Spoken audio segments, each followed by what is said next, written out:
वस्सलातु वस्सलामु अला सय्यिदिल मुरसलीन अम्मा बाद फ़अऊज़ु बिल्लाहि मिनश शैतानिर रजीम बिस्मिल्लाहिर रहमानिर रहीम अस्सलातु वस्सलामु अलैका या रसूल अल्लाह व अला आलिका व अस्हाबिका या हबीब अल्लाह। कोई भी ज़बान खामोश ना रहे। मैं जैसे दुरूद पढ़ रहा हूँ आप मेरे पीछे पढ़िए, क्योंकि इस साले सवाब का इज्तिमा है और हम ये जो आज यहाँ दुरूद पढ़ेंगे वो मरहूम के हक़ में कबूल होगा और न जाने यही हमारा दुरूद पाक पढ़ना उनकी नजात का ज़रिया बन जाए। अस्सलातु वस्सलामु अलैका या नबी अल्लाह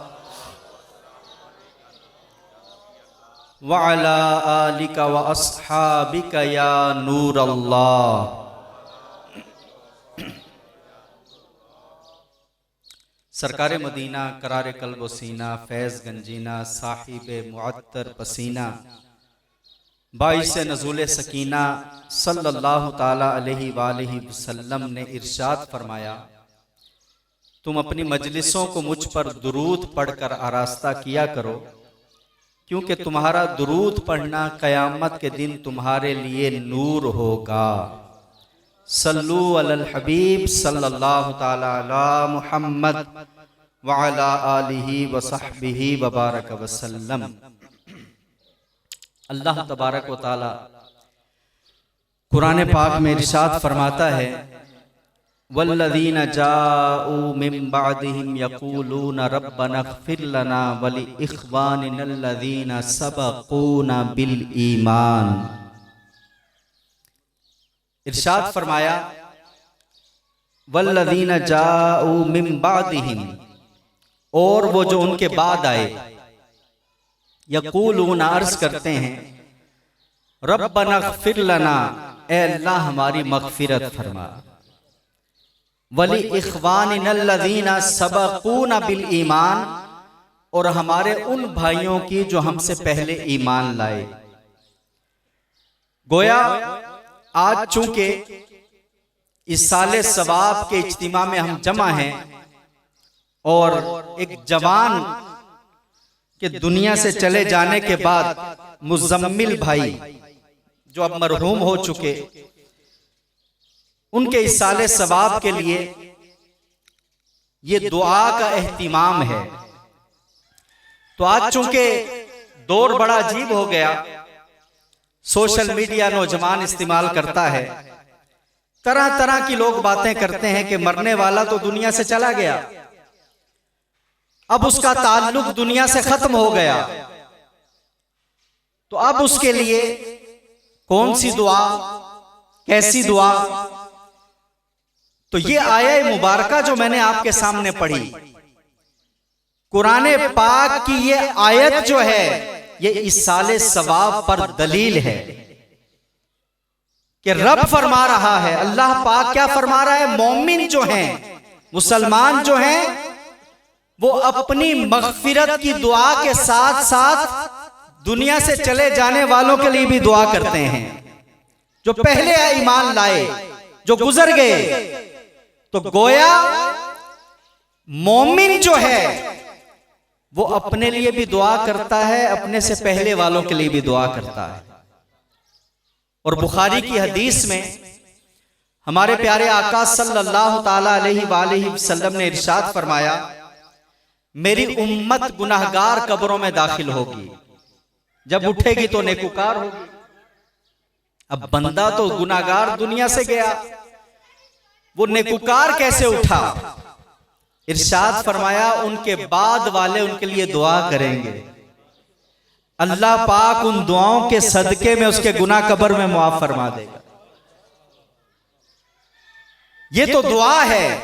और फिर उम्मत मुस्तफा है, हजरत ईसा अलैहिस्सलाम के दौर का वाकया मिलता है। हजरत ईसा अलैहिस्सलाम का गुजर एक कब्र से हुआ।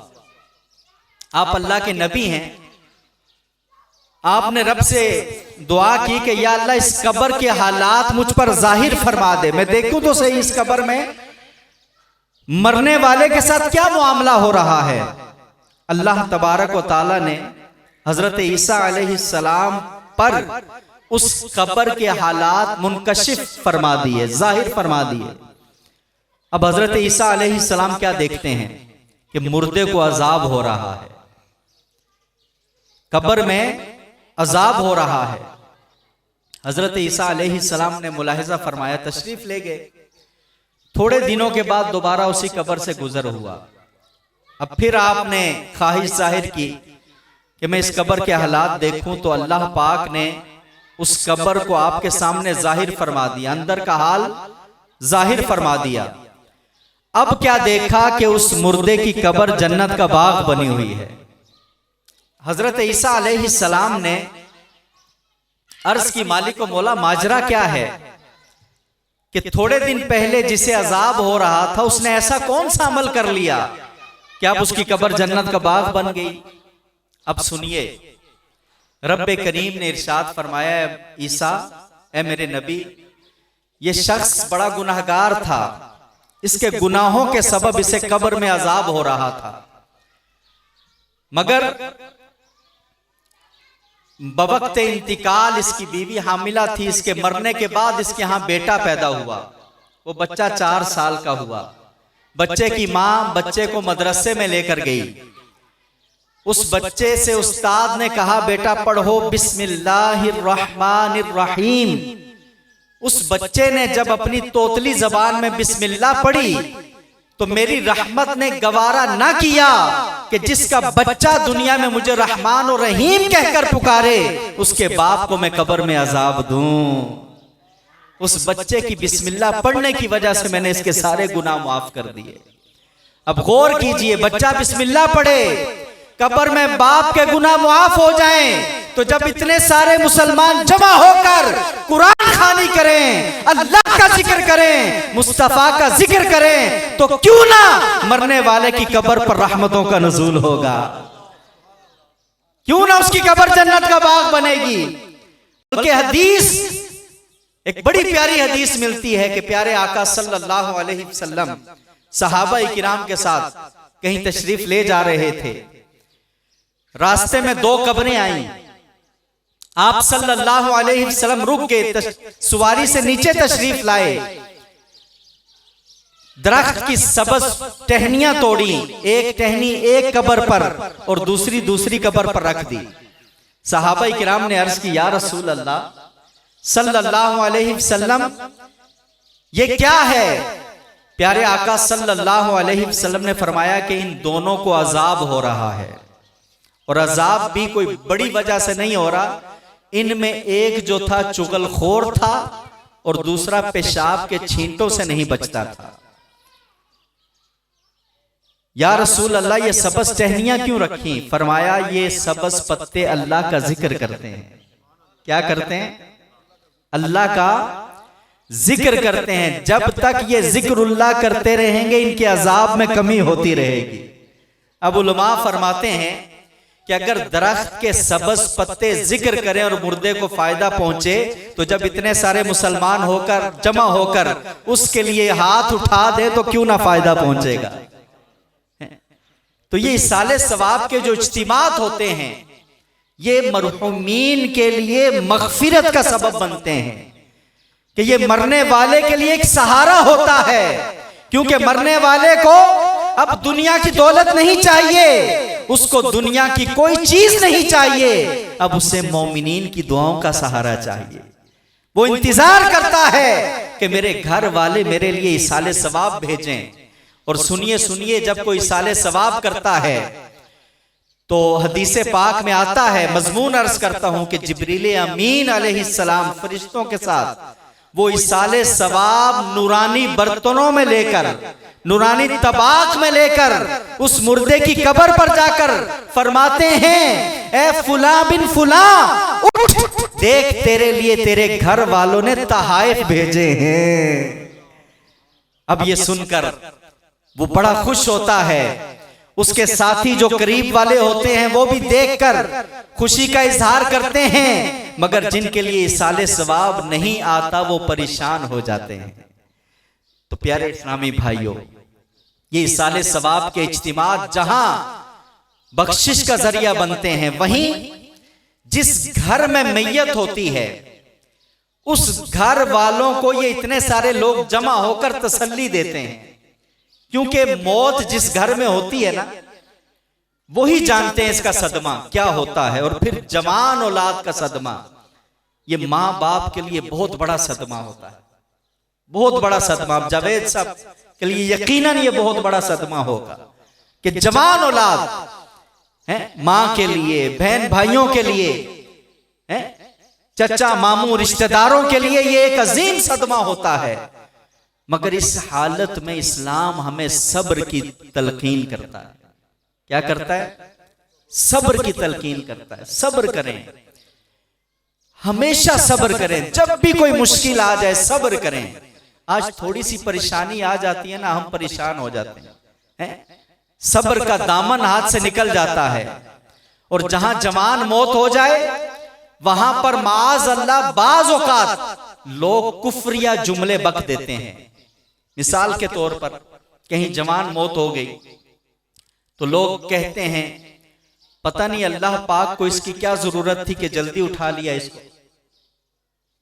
यहां पर अल्लाह तबारक व तआला को जरूरतमंद कहा गया, जबकि अल्लाह पाक किसी का मोहताज नहीं, उसे किसी की हाजत नहीं। और अगर कोई यूं कहे तो उलमा कहते हैं ये कलमा कुफ्र है। फिर बाज़ औक़ात ये जुमले बोले जाते हैं कि या अल्लाह ये तूने क्या जुल्म किया, इतना जवान उठा लिया।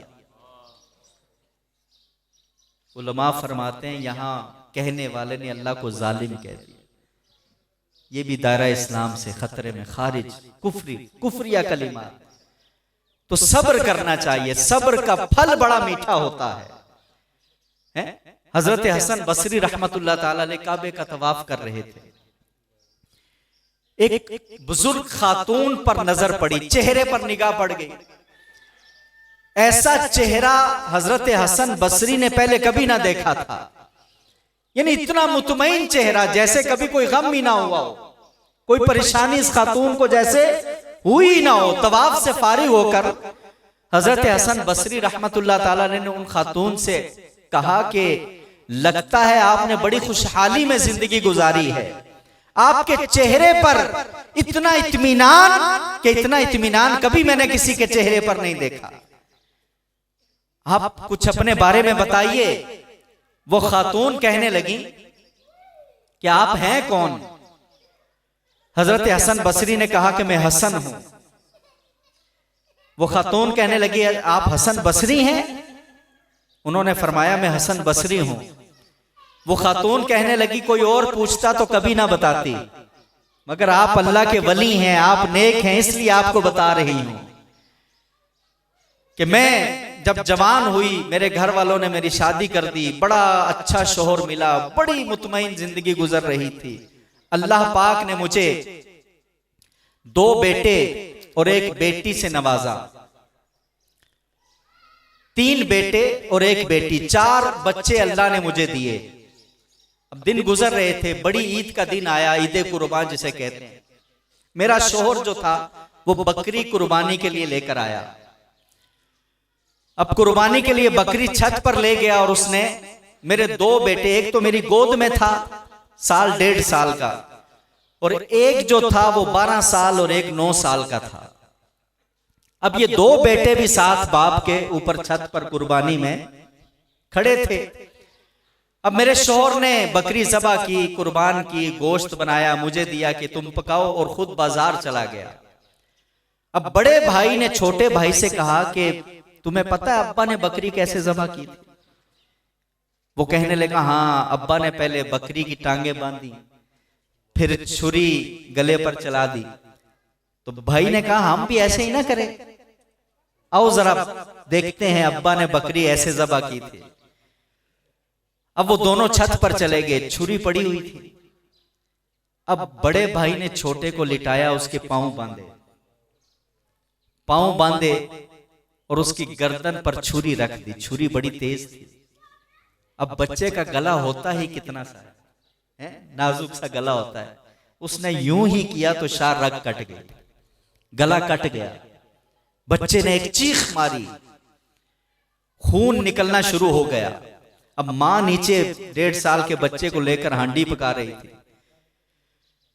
मां ने जब चीख सुनी तो बच्चे को उधर ही रखा और भागी भागी छत की तरफ गई। अब जब बड़े भाई ने, इसके बड़े बेटे ने ये खून देखा ना तो घबरा गया, एकदम छुरी वहीं फेंकी और छत से छलांग लगाकर भाग गया, भाग पड़ा। मां जब ऊपर पहुंची तो वो 9 साल का बेटा खून में लथपथ पड़ा हो, तड़प रहा है, ठंडा हो गया, जान दे दी, मर गया। अब वो मां सोचने लगी कि वो बड़ा बेटा घबरा कर भाग गया है, उसके पीछे जाऊं तो सही, कहीं वो भी नुकसान ना कर ले। वो उसके पीछे भागी, रास्ते में शोहर आ रहा था। वो किधर भागी जा रही हो? वो कहने लगी यूं यूं मामला हुआ, उसको जाके पकड़ो, वो कोई नुकसान ना कर ले। अब शोहर उस बेटे के पीछे भागने लगा, ये घर वापस आई। इधर जब घर वापस आई तो वो 1.5 साल का बच्चा चलते चलते हंडिया के पास पहुंच गया। आग जल रही थी और सीधा वो आग में जल गया, उसका भी इंतकाल हो गया। अब शोहर उस बेटे के पीछे जब भागा तो बेटे ने देखा अब्बा आ रहे हैं। अब तो और डर के तेज भागने लगा और एक पहाड़ पर चढ़ गया। पहाड़ पर चढ़ा तो पांव फिसला और खाई में जाकर गिरा और उसकी गर्दन टूट गई, वही इंतकाल हो गया। हजरत हसन बसरी बड़ी तवज्जो के साथ उस औरत की ये बातें सुन रहे हैं। अब वो उस शोहर ने बड़े बेटे का लाशा भी उठाया, घर की तरफ चला। अब बेटी जो थी वो शादीशुदा थी, उसको जब पता चला कि मेरे तीनों भाइयों का इंतकाल हुआ, उसका दिल फटा और उसका भी इंतकाल हो गया। एक घर में 4 जनाजे। वो औरत कहती है हसन रहमतुल्लाह ताला अलैह, मैं चाहती तो खून के आंसू रोती, इतना रोती कि मेरे आंसुओं पानी की जगह खून निकल आता, मगर उस हाल में मैंने अपने रब से ये दुआ की कि मालिक मौला मुझे सब्र अता कर दे। ये तेरी ही चीजें थी, ये तूने ही अता फरमाए थे। ऐ मालिक को मौला मुझे सब्र दे दे। रब ने मेरी दुआ कबूल की, मुझे सब्र मिल गया। ऐ हसन मैंने कोई आहो वावेला ना किया, कोई चीखो पुकार ना की, मैं अपने रब की रिजा में राजी रही, मैंने सब्र किया। रब ने मुझे इत्मीनान अता फरमा दिया, सुकून अता फरमा दिया। तो कैसा सब्र था ये। आज हमें जरा सा सर दर्द हो जाए हम बेसब्र हो जाते हैं। आज मामूली सी परेशानी आ जाए रब से शिकवे शुरू हो जाते हैं, अल्लाह से शिकवे करते हैं कि या अल्लाह ये तूने मेरे साथ क्या किया, माज अल्लाह। अरे वो रब है, वो जिसको चाहे जब चाहे जो अता फरमाए और जो लेना चाहे वो ले ले। हम क्या हैं, हम भी तो उसी के बंदे हैं। तो खुदारा सब्र कीजिए कि कुरान में सब्र करने वालों के बारे में फरमाया इन्नल्लाह मअस साबिरीन, और अल्लाह सब्र करने वालों के साथ है। ए बंदे तुझे मुश्किल आई, परेशानी आई, ये तो देख तू सब्र करे तो तेरे साथ है कौन। अल्लाह फरमा रहा है अल्लाह सब्र करने वालों के साथ है, रब सब्र करने वालों के साथ है। तो इसलिए मेरे मोहतरम इस्लामी भाइयों, हर हाल में सब्र और शुक्र कीजिए, अल्लाह का शुक्र अदा कीजिए। हैं चुप रह से ता मोती मिलसन, सब्र करें ता हीरे, पागला वांगू रोला पावे ना मोती ना हीरे। तो सब्र करें जे सोना मेरे सुख विच राजी, मैं दुख नु चुल्ले पावा, ते जे सोना मेरे दुख विच राजी मैं सुख नु चुल्ले पावा। सल्लु अलल हबीब सल्लल्लाहु अलैहि मुहम्मद। तो हर हाल में सब्र कीजिए। और फिर आज का ये इज्तिमा हमें एक जवान मौत हमारे सामने है कि वाकई जिंदगी का कोई एतबार नहीं, आगाह अपनी मौत से कोई बशर नहीं, सामान 100 बरस का है पल की खबर नहीं। आज से 1.5-2 महीने पहले किसी ने सोचा था कि मुजम्मिल भाई नहीं होंगे, जी कभी सोचा? हम भी यही नहीं, हम नहीं सोचते हैं, हमने बड़ी प्लानिंग्स की हुई हैं, मगर मौत ये हमारे सर पर खड़ी है। एक दिन मरना है, आखिर मौत है, कर ले जो करना है, आखिर मौत है। तो ये साले सवाब के इज्तिमात हमें अपनी मौत याद दिलाते हैं कि आज जिस तरह हम किसी के चेहलम में शरीक हैं, अनकरीब मेरा और आपका भी चेहलम होने वाला है। हमने क्या तैयारी की? हमने मौत की क्या तैयारी की? जी हां, याद रखिए मौत एक जैसी नहीं होती।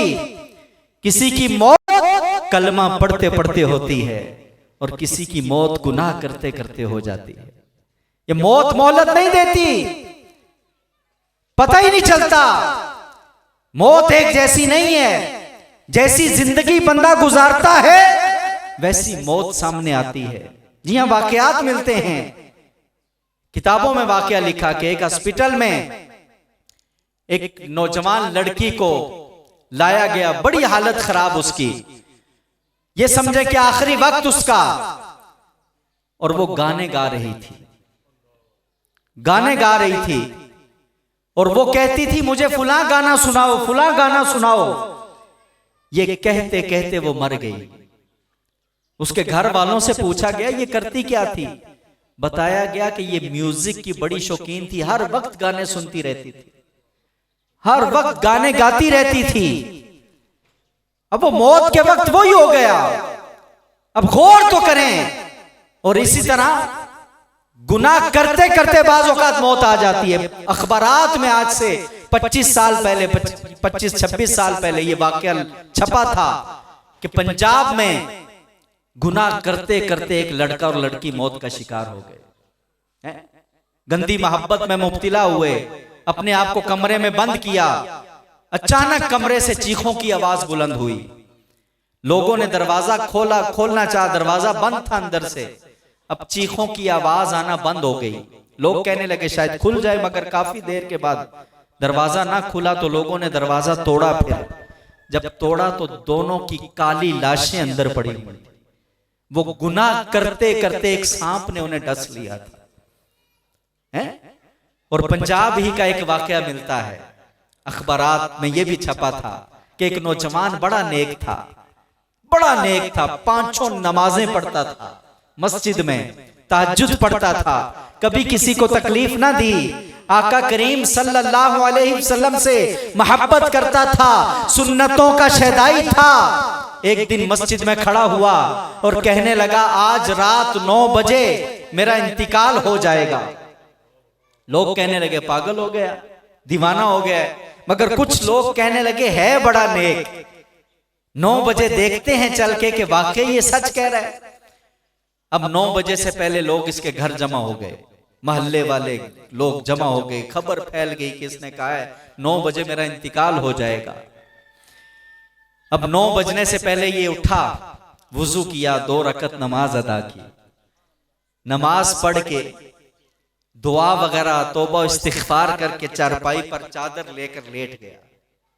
ठीक 9 बजे एक झटके के साथ उठा और जबान पर यह था कि या रसूल अल्लाह आपने क्यों ज़हमत फरमाई। ये कहा, गिरा और उसकी रूह कफ़ा से उनसरी से परवाज कर गई। या रसूल अल्लाह आपने क्यों ज़हमत फरमाई। गोया सरकार उसके सिराने तशरीफ ले आए थे। नज़ा के वक्त अपने आशिक को लेने खुद मुस्तफा जाने रहमत तशरीफ ले आए। क्यों ना हो कि जिसकी जिंदगी अल्लाह की इताअत में गुजरे, जिसकी जिंदगी मुस्तफा की मोहब्बत में गुजरे, जब वो दुनिया से जाता है तो इस शान से जाता है कि इधर आंखें बंद हो रही होती हैं, उधर मदीने के पर्दे हटा दिए जाते हैं और मुस्तफा जाने रहमत सल्लल्लाहु अलैहि वसल्लम की सोहनी सोहनी प्यारी प्यारी सूरत उसके सामने आ जाती है। ये नज़ा के आलम में आका का दीदार हो जाना, ये जिंदगी जैसे गुजरती है ना, सबकी मौत एक जैसी नहीं होती है, ये याद रखिएगा। और फिर सबकी कब्रें भी एक जैसी नहीं होती। बज़ाहिर इमाम गजाली फरमाते हैं, लोगों ये जो तुम मिट्टी के ढेर देख रहे हो, ये ऊपर से तो एक जैसे हैं मगर अंदर से एक जैसे नहीं है। किसी की कब्र जन्नत का बाग है और किसी की कब्र जहन्नम का गड़ा है। ये मेरे मुस्तफा फरमाते हैं कि कब्र या तो जन्नत के बागों में से एक बाग है या जहन्नम के गढ़ों में से एक गढ़ा। हमने क्या तैयारी की, हमने क्या तैयारी की। सबकी कब्रें एक जैसी नहीं होती। कईयों की कब्रें जब खुलती हैं कई सालों के बाद तो खुशबुओं की लपटें आना शुरू हो जाती। जी हाँ, ये भी अखबारात में छपा था, बल्कि मीडिया में आया था। 2 सहाबा किराम के मज़ारात इराक में खोले गए थे। हजरत हुज़ैफा रदी अल्लाह ताला अन्हु और हजरत जाबिर रदी अल्लाह ताला अन्हु इराक में, शाह इराक के ख्वाब में दोनों आए और फरमाया कि पानी आ गया हमारे मज़ार में, हमारे मज़ार को तब्दील कर किया जाए। अब शाह इराक मसरूफियत की वजह से भूल गया, दोबारा ख्वाब में आए, फिर वो भूल गया। अब मुफ्ती इराक के ख्वाब में आए। अब मुफ्ती इराक तो उठा और शाह इराक के पास गया कि यूं मैंने ख्वाब देखा। शाह इराक कहने लगा, हाँ मैंने भी देखा था। चुनाचे तारीख तय होगी कि फुलां दिन इन दोनों के मज़ारात खोले जाएंगे 1400 साल के बाद। कितने साल के बाद? 1400 साल के बाद। यहां तो कहा जाता है ना, साइंस और जो कहती है कि 7 दिन के बाद जिस्म, 3 दिन के बाद जिस्म गलना शुरू हो जाता है कब्र में, और 7 दिन के बाद फटना शुरू हो जाता है, और फिर 12 दिन के बाद बिखर जाता है। ये कब्र की जाहिर सी बात है, कब्र बिल्कुल। तो अब 1400 साल के बाद कब्रें खुल रही हैं। पूरी दुनिया में ये ऐलान कर दिया गया फुला तारीख को ये मज़ारात खुलेंगे। 5 लाख लोग जमा थे, मुस्लिम भी थे, गैर मुस्लिम भी थे। अब मज़ारात खोले गए। जो ही मज़ारात खोले हर तरफ खुशबू ही खुशबू फैल गई, खुशबू ही खुशबू फैल गई, चारों तरफ खुशबू। अब जब तख्ते हटाए गए ना, तो दोनों सहाबाई किराम के कफन भी सलामत है, बदन भी सलामत, बिल्कुल तरोताजा। अब इनके मज़ारात तब्दील किए गए। एक गैर मुस्लिम आई स्पेशलिस्ट जर्मनी से आया हुआ था, वो मुफ्ती इराक के पास आया और कहने लगा कलमा पढ़ाकर मुसलमान कर लीजिए। मुफ्ती साहब ने कहा हुआ क्या? वो कहने लगा मैं जर्मनी से आया हूं, आई स्पेशलिस्ट हूं, आंखों का बड़ा डॉक्टर हूं मैंने हजरत जाबिर की आंखें देखी, उनकी आंखों में वो चमक देखी जो आज किसी जिंदा की आंख में भी नहीं है। मैं गवाही देता हूं कि इस्लाम हक है, इस्लाम सच है। कलमा पढ़ा और मुसलमान हो गया। और उन आंखों में चमक क्यों ना हो, उन आंखों ने देखा किसको था? वो आंखें तो मुस्तफा का रुखे पाक देखा करती थी, उनमें चमक क्यों ना हो। ये तो चले सहाबा थे। मैं मुफ्ती दावत इस्लामी हाजी फारूक का वाकया सुनाता हूँ। ये अभी चंद साल पहले कैमरे ने वो वाकया महफूज किया है। आज भी कोई वीडियो देखना चाहे सोशल मीडिया पर लिखे मुफ्ती दावत इस्लामी की जब कब्र खुली, तो आपको वो वीडियो सामने आ जाएगी। 3.5 साल के बाद पानी आया, मुफ्ती साहब की कब्र खोली गई। कब्र खुली, क्या देखा? इमामा भी बिल्कुल उसी तरह है, सलामत, चेहरा भी सलामत, दाढ़ी भी सलामत, कफन भी सलामत और बदन भी सलामत है। 3.5 साल के बाद किसी ने खूब कहा कि ज़मीं मैली नहीं होती, दहन मैला नहीं होता, गुलामाने मोहम्मद का कफन मैला नहीं होता। ये जिंदगी, सबकी कब्रें एक जैसी नहीं है। किसी की कब्र जन्नत का बाग है, किसी की जहन्नम का गढ़ा। तो हम सोचें आज इस अपने मुजम्मिल भाई के इसाले सवाब के इज्तिमा में कि मुजम्मिल भाई कितने खुश होंगे कि जब हम सारे ये नियत करके जाएं कि आज के बाद हम गुनाहों से बचेंगे। हैं? वो यकीनन ये नियत उनको कब्र में काम आएगी कि उनकी वजह से आज एक सोच मिल रही है आखिरत की, मरने की, मौत की, कि हमने भी दुनिया से चले जाना है। तो आज से एक नियत आखिर में मैं सबसे करवाऊंगा कि एक नियत मेरे साथ मिलके कीजिए कि मुजम्मिल भाई की रूह को सुकून मिलेगा कि आज के बाद इंशाअल्लाह हमारी कोई नमाज कज़ा नहीं होगी। इंशाअल्लाह ये हाथ उठाकर इंशाअल्लाह कह दीजिए, कोई नमाज कज़ा नहीं होगी, क्योंकि नमाज ये मोमिन की मेराज है। नमाज दीन का सुतून है और नमाजी को कयामत के दिन अल्लाह पाक का दीदार नसीब होगा। नमाज जो है इसको मत छोड़िए और ये भी नियत कीजिए कि आगे रमजान आ रहा है। सुभान अल्लाह, अल्लाह हमें नसीब करे कि रमजान आ रहा है और फर्ज रोजे आ रहे हैं। आज थोड़ी सी गर्मी की वजह से हम कहते हैं गर्मी है रोजा छोड़ देते हैं, खैर है कोई बात नहीं। नहीं नहीं, रोजा फर्ज है ये, और रोजा रखो हदीस में आता है सेहतियाब हो जाओगे। क्या हो जाओगे? सेहतियाब हो जाओगे। तो ये भी नियत कीजिए कि इंशाअल्लाह रमजान का कोई रोजा कज़ा नहीं करेंगे, फिल्में ड्रामे नहीं देखेंगे, गाने बाजे नहीं सुनेंगे और इंशाअल्लाह अल्लाह की रिजा में सुन्नतों भरी जिंदगी गुजारेंगे। दावत इस्लामी का मुश्कबार दीनी माहौल हमें यही सोच देता है। आज दुनिया भर में अल्हम्दुलिल्लाह आप जाएंगे, आपको दावत इस्लामी नजर आएगी, मराकिज नजर आएंगे, फैजान मदीना नजर आएंगे, जामियातुल मदीना नजर आएंगे। अपने बच्चों को आलिम बनाइए, अपने बच्चों को हाफिज बनाइए। माशाअल्लाह आपके बिल्कुल करीब, ये कौन सी गली है? ढोक मंगटाल में जामियातुल मदीना अनवारे रजा है। दाखिले आगे शुरू होने वाले हैं माशाअल्लाह, अभी जारी है दाखिले। आलिम बनाइए अपने बच्चों को। रिवायात में आता है कि आलिम को क़यामत के दिन खड़ा कर दिया जाएगा और रब फरमाएगा आज जिसको चाहते हो अपने साथ जन्नत में ले जाओ। हाफिज बनाइए अपने बच्चों को। कि हाफिज के बारे में आता है कि एक हाफिज बाअमल जो होगा वो कयामत के दिन अपने खानदान के उन 10 अफराद की शफाअत करेगा जिन पर गुनाहों की वजह से जहन्नम वाजिब हो चुका था। वो जहन्नम से निकाल के जन्नत में ले जाएगा। तो ये गौर तो कीजिए, अपनी औलाद को इस तरफ लाइए, खुद नेकियां कीजिए, नमाजें पढ़िए कि जिंदगी का कोई भरोसा नहीं कि दिला गाफिल ना हो, यकदम ये दुनिया छोड़ जाना है। बगीचे छोड़कर खाली जमी अंदर समाना है। तेरा नाजुक बदन भाई जो लेटे सेज फूलों पर, ये होगा एक दिन खाक पे, इसे कीड़ों ने खाना है। गुलाम एकदम न कर गफलत, हयाती पर न हो गुर्रा, खुदा की याद कर हरदम कि जिसने काम आना है। अल्लाह पाक अमल की तौफीक अता फरमाए। आमीन बिजाहि नबील आमीन सल्लल्लाहु अलैहि वसल्लम।